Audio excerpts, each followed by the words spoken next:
we're reading about contemplation on equanimity.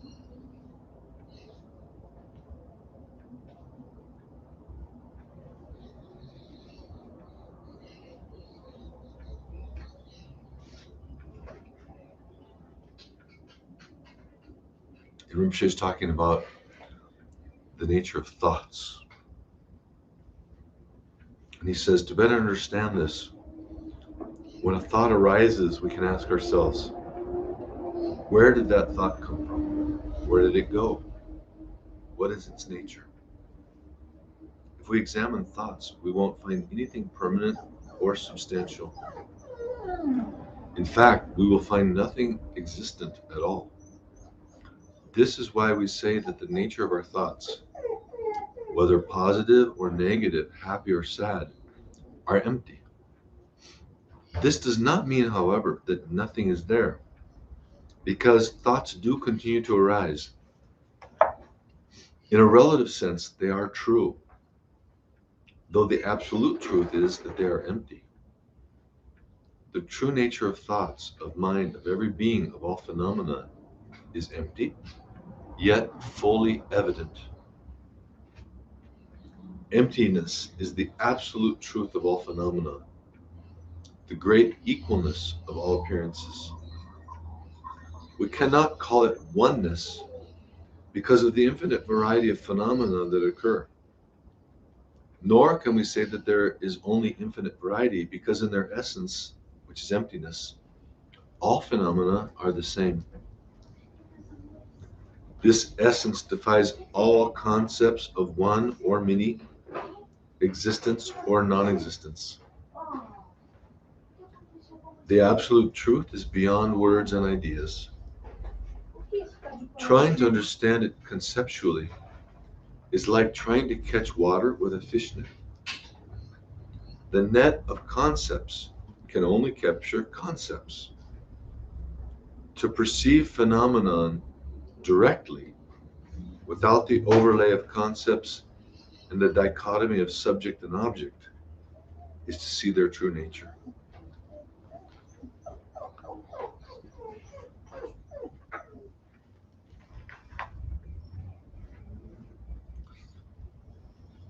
So somebody asks Rinpoche, how do we know that all beings have previously been our parents?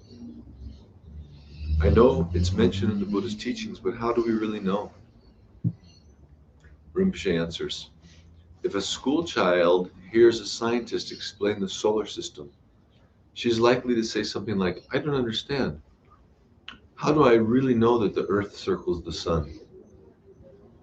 The scientist might find it difficult to convince her with words alone, but if the child goes through a gradual process of learning and contemplation, she will eventually come to this understanding. Similarly, if you practice diligently to remove the confusion that obscures the knowing quality of your mind, you will come to understand the interdependence of all beings. If a spiritual teacher says that something isn't true, we don't have to believe it in order to benefit from hearing or thinking about it. When we contemplate something we've heard, our mind opens. When we bring it fully into our meditation, our confusion dissipates and the truth becomes obvious. So it is good to discern for ourselves whether something is true and not just accept it based on someone else's word. Our ordinary mind is like a shell of confusion that obscures our essential nature. By removing the shell, we become omniscient. With complete realization of the absolute truth and knowledge of all details of the past, present, and future. Those who have accomplished this have taught that if we could see as they do, we would know that every being has been our parent.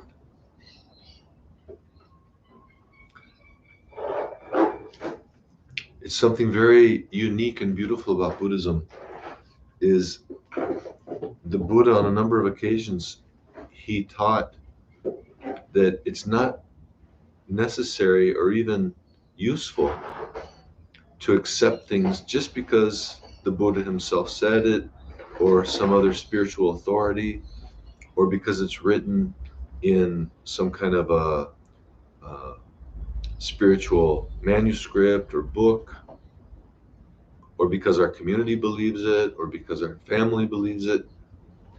He said the only valid knowledge is the knowledge that we've done the work to contemplate and think about, to see if it actually does make sense, to see if it actually is true. So it requires a certain amount of work on our part. Sometimes people just want to be lazy, like a herd of sheep, and be told what to do. Oh, it's like this. Okay, we'll go that way then. But that way your faith is always somewhat fragile.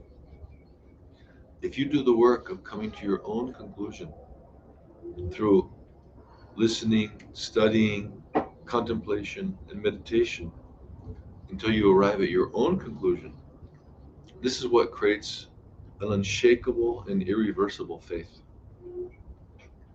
So that's how the Buddha recommends that we listen to and approach spiritual teachings, including his